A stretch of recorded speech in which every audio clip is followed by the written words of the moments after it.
Hi everybody, I'm Lee Carroll. I am the original channel of Kryon.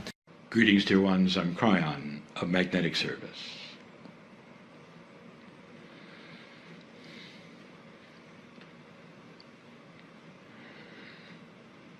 The element that is studied today is water. And we'll just tell you that that is water is life. And if there's any kind of a metaphor that would say, what does the element of water mean metaphorically to the human being? It is life itself. Life. You've had that which is the soul, you've had that which is consciousness, but life, how do you weigh the importance of that element? But beyond that, dear ones, you've already discovered that water in crystallized form will show the effect of love and compassion, consciousness. You already know that. There are those in this room who know about that which is the energies that are esoteric of the human being. Energies that were known from the ancients and processes that are used today, taking advantage of them, that Western medicine is just now discovering. So you also know the power of consciousness and how it changes the energies, how energies can be then altered by the way a human being thinks about themselves. There are those who use energy work who have discovered a long time ago that there are human beings who can sit and endure it and have no change, and then there are human beings who can sit and accept it and embrace it that will be healed. So what does that tell you about the meridians? Do they just sit there and do their thing, or are they like antennas that pick up the intent and the consciousness of the human being, amplify it, and go into the places that are designed for them to go into, and affect that which is at the cellular level, life itself, the water? Every process you can think of in this room that you have done or you may be an expert in seems to also know who you are when you do it. It's almost like it tunes in to the human being who is part of it all. If you go away with nothing from this series, I want you to remember this one thing. You are powerful. More than just powerful. You are selectively powerful. That is to say, you can design who you are. You can design the diseases you catch and heal. And how you think and what you perceive will lay upon you like a book. Like you can open it and read who you are. I'm afraid of this. I'll catch this. Or I'm going to survive no matter what because I will not catch this. I will not do this. This will not attach itself to me. I am a healthy person. My cells all agree. They cooperate. I know who I am. They know who I am. Which book is yours? No time in history is this more prevalent and more exciting than now. More is happening than you know. The shift that you have gone through at 2012 starts to move so many things, and it is incremental. So slow is it you may not even understand that it's moving. You'll have new processes and new ways to measure them. You'll start to see that which is the body's energy itself start to cooperate with the energies of the consciousness of the human being who is using them. You'll start to see something we've told you before, and that is a move away from that which you've had, which you call allopathic. That there will be no more cures as you think of them, but more like healings and reversals as you design them. Instead of taking a pill that then is going to change some chemistry and at the same time perhaps have side effects, there's going to be a purity of consciousness imbued into whatever device you think, if any at all, put inside the human being, esoterically perhaps with consciousness or otherwise, and the body will recognize it. What do you call homeopathy? Is it a pill? No. It's a signal. The difference should be obvious. Homeopathy is not a drug. It's a signal. It's a signal that is designed to talk to that which is your innate. Your body sees the design, the message is complete, and the healing begins. What does the homeopathy tincture carry that is so remarkable?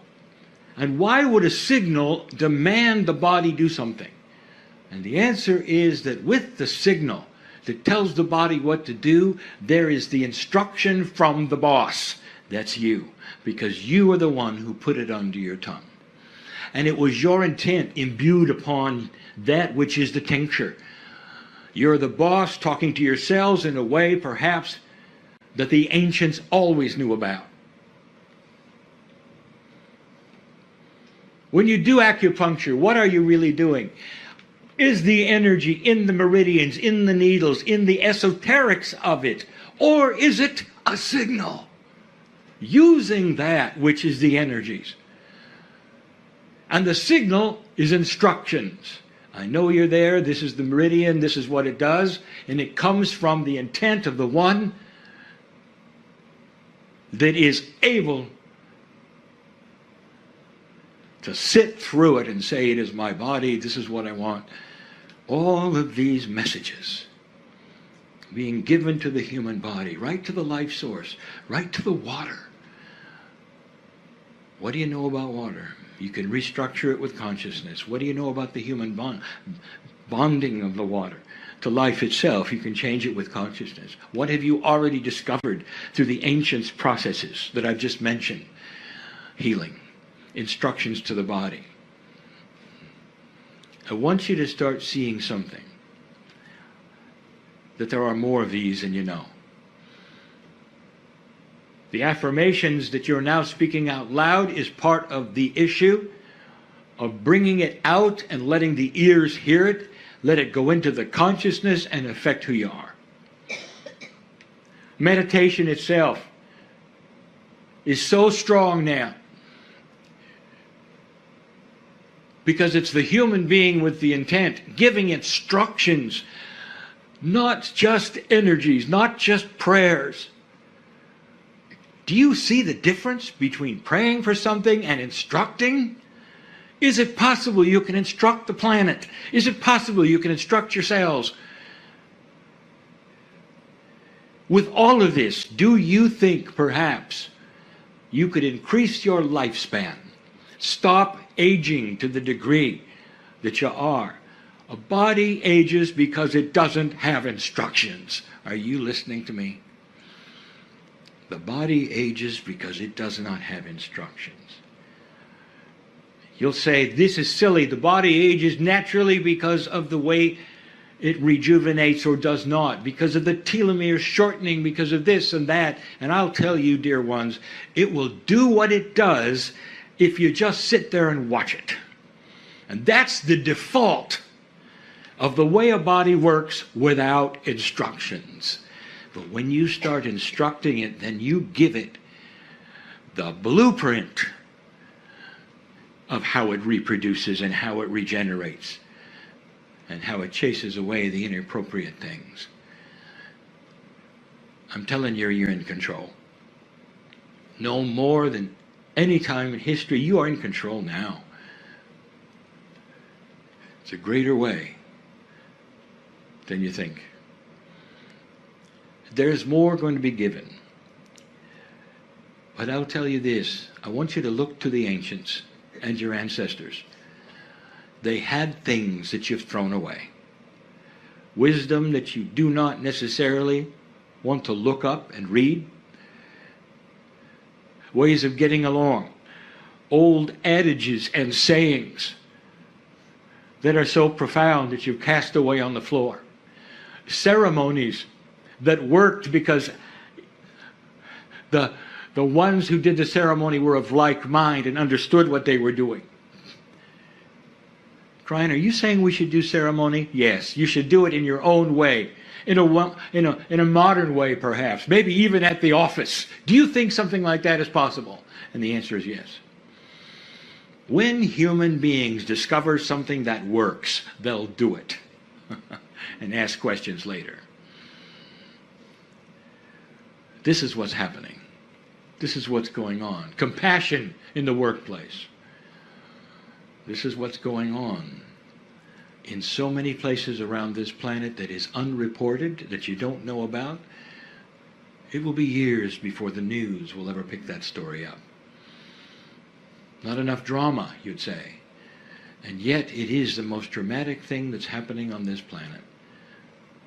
And it will eventually create compassion and peace where there wasn't peace, negotiation between countries that looks far different than it ever did before. That's coming. And for now, we say to you, dear ones, that you are needed to remain peaceful for what you see. To be better knowing and have better knowingness and consciousness and things that would frighten other people, and you know better. And you would say, this is not what it seems. Be peaceful. For your balance will then affect the others around you. And then in the end, they will come to you and say, you were right. Perhaps I should listen more. Perhaps I should look up that which is my ancestry and listen to them more. Perhaps I had to research what they believed and listen to that more. That's enough for now. And so it is.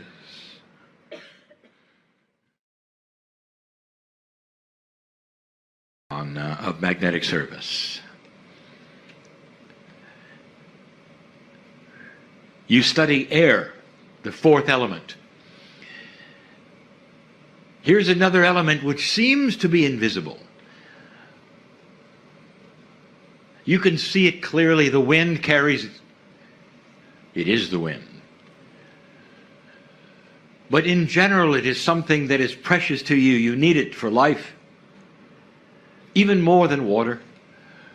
You need it constantly, every moment. And there's an alliance in air with Gaia. If you would look at the metaphor in the human body, what would air be to you in this esoteric metaphor? Let's call it your silent life friend.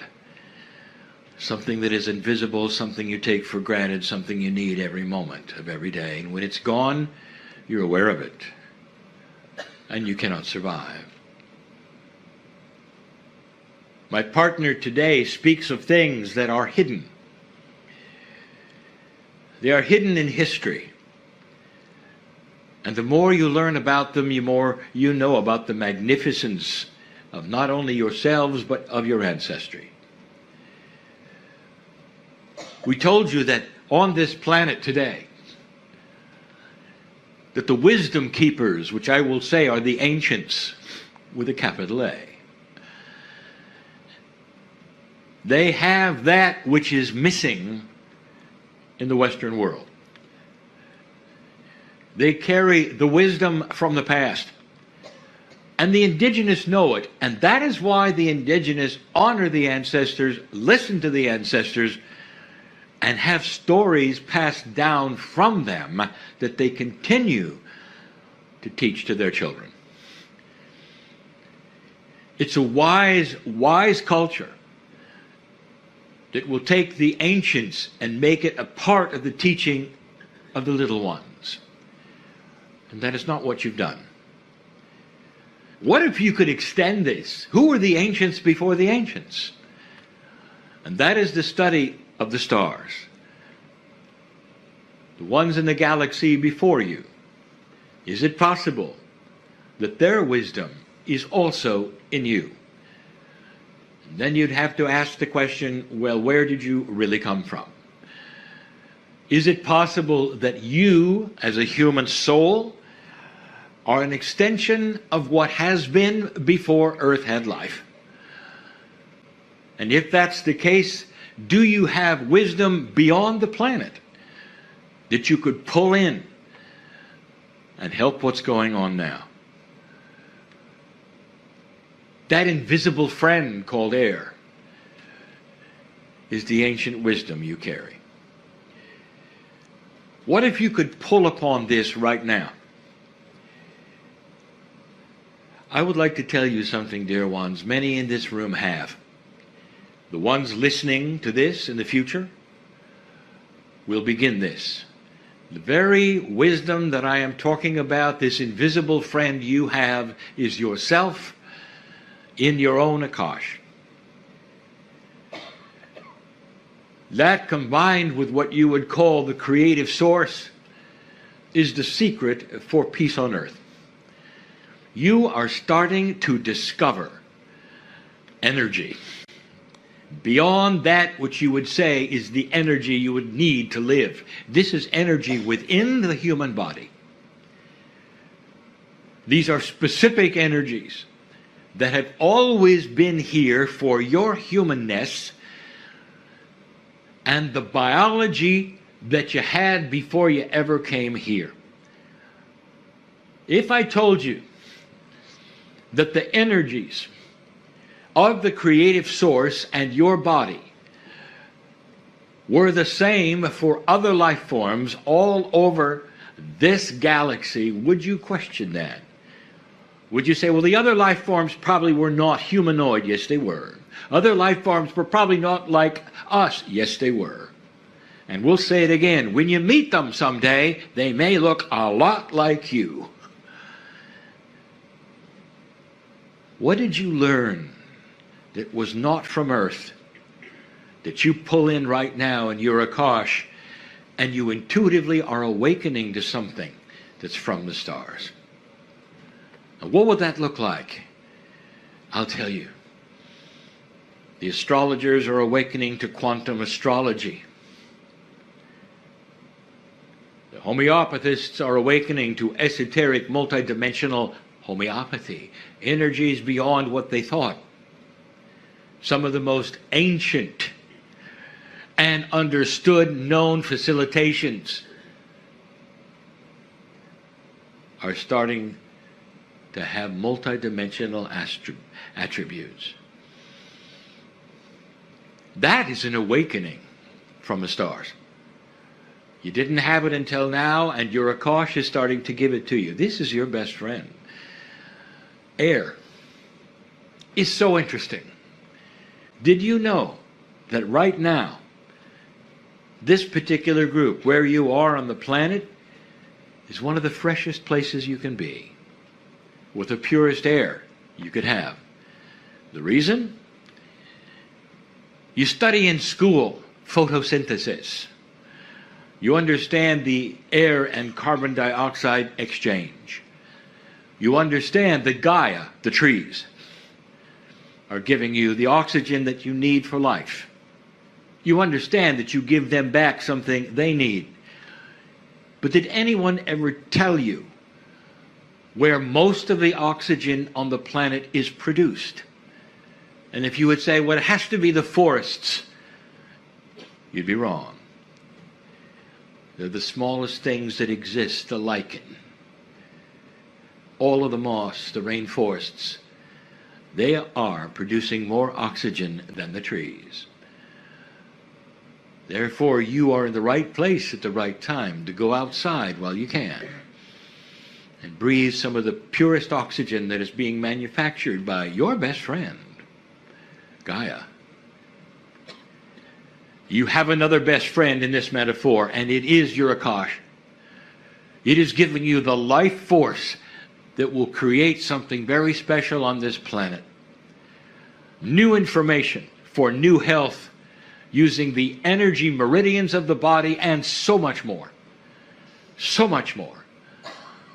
Energy of the human body will be the secret for longevity and healing someday, more than anything that you have today. Dear ones, there is so much more than you recognize within yourselves that you've never been taught. I want you to leave this place thinking about this. Surrounding you right now, multicolored universe of energies that have your name on it, that walk with you in that which you call your Merkaba, carried partially by you, your biology, your DNA, and even your soul, all mixed together to be something divine, beyond that which reality which you understand, and is the absolute secret of health and life.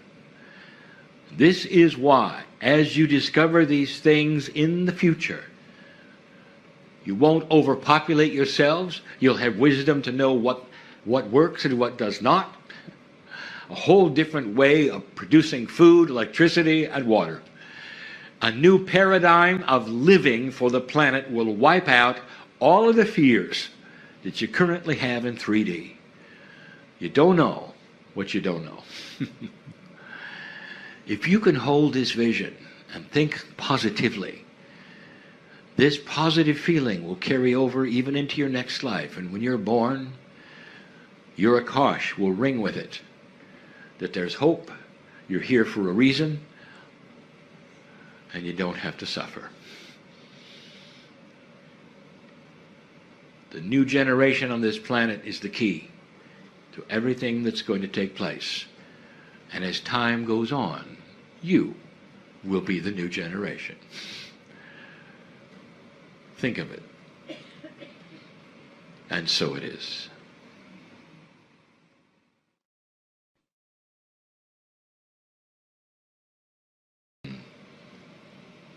Of magnetic service.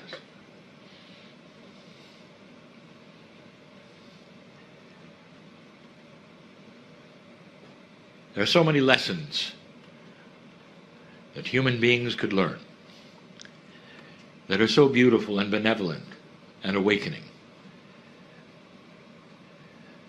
And they are unique to each of you. Those here in the room, those listening later. They must be learned in a way that is appropriate for each and every life. There is no one grand lesson that everyone has to gather around and learn together. Instead, what happens is groups participate in energies that they start to recognize. And it's not the facts of what you learn, and it's not the list that you might write down. What you sense that puts you together into a cohesive unit is the attributes of love. And you feel safe and you recognize it. And that is the communication between light workers. Not that which you would call a belief system.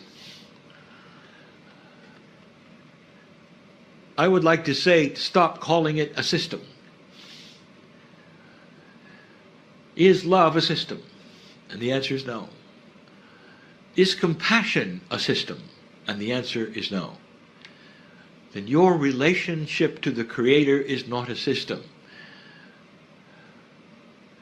It just is.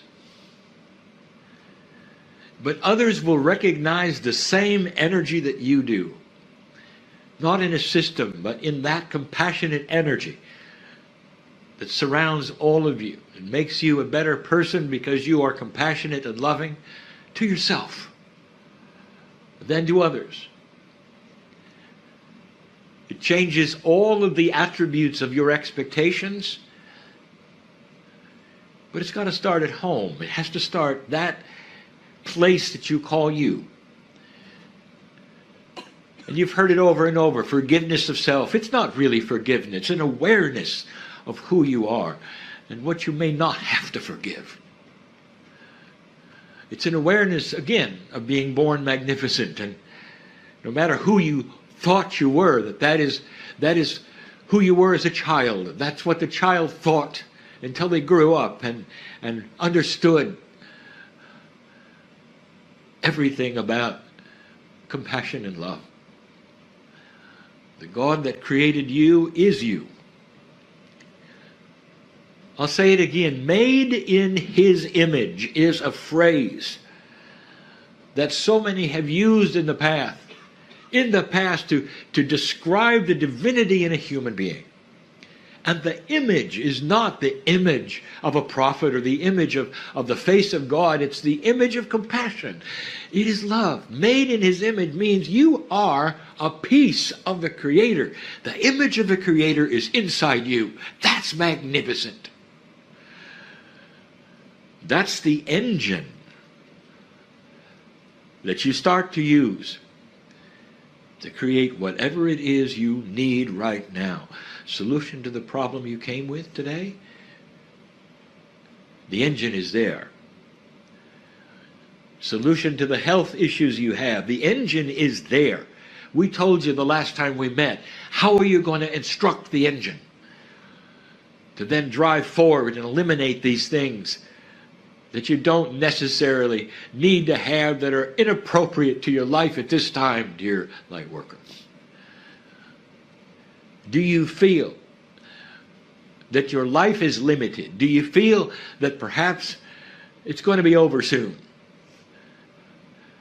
I will tell you that all of that thinking was placed upon you in an older energy, in a three-dimensional place, and somehow, some way, you have believed it to this minute, not understanding that made in His image means that you have control over the length of time you stay. And that nothing that is going on right now in your life is forever. That it can be moved aside today, tomorrow. You don't know what you don't know. And what you don't know is how powerful you are. The power is for you to change you. You're on the water, dear ones. This is the time. I want to give you some things you didn't really think about. There were a few astronauts a couple of decades ago that completely went out of the Earth's field of gravitation, and there were only a few. And these are the ones that flew to the moon. It doesn't matter whether they landed there or not. They were out of touch with anything that would ground them to the planet for a couple of weeks. And they never, ever got grounded. They never went to a port. And the fact that they were completely and totally outside of the Earth's magnetic field was significant. They were ungrounded, totally and completely. Now I want you to study a little bit of what happened to those men. One of them became an artist, another a poet, another spiritually minded to the max. That's all he wanted to talk about. Others didn't talk about what happened to them because they were very private.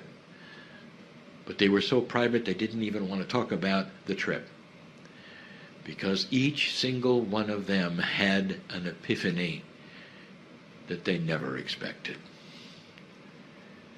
These are scientists and pilots and astronauts that were chosen from the finest ones, the logical ones, and they all were affected. For a few days, you get to be ungrounded. And I'll tell you that the energy in this place is ripe for change, discovery, decisions, solutions. I'll say it again. Change, discovery,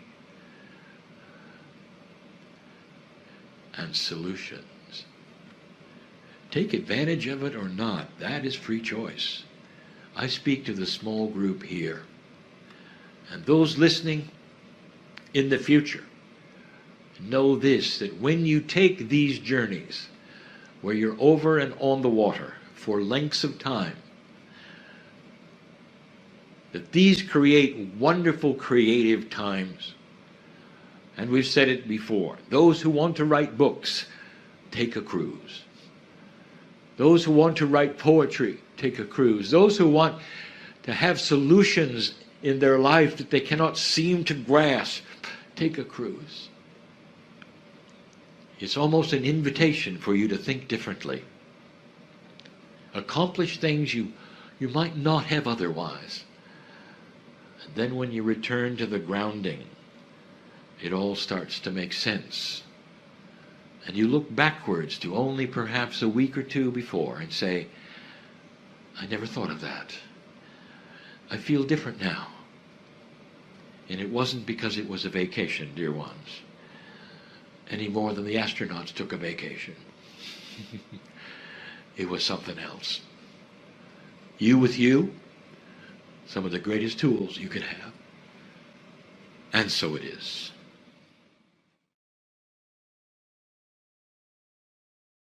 Hi everybody, I'm Lee Carroll. I am the original channel of Kryon.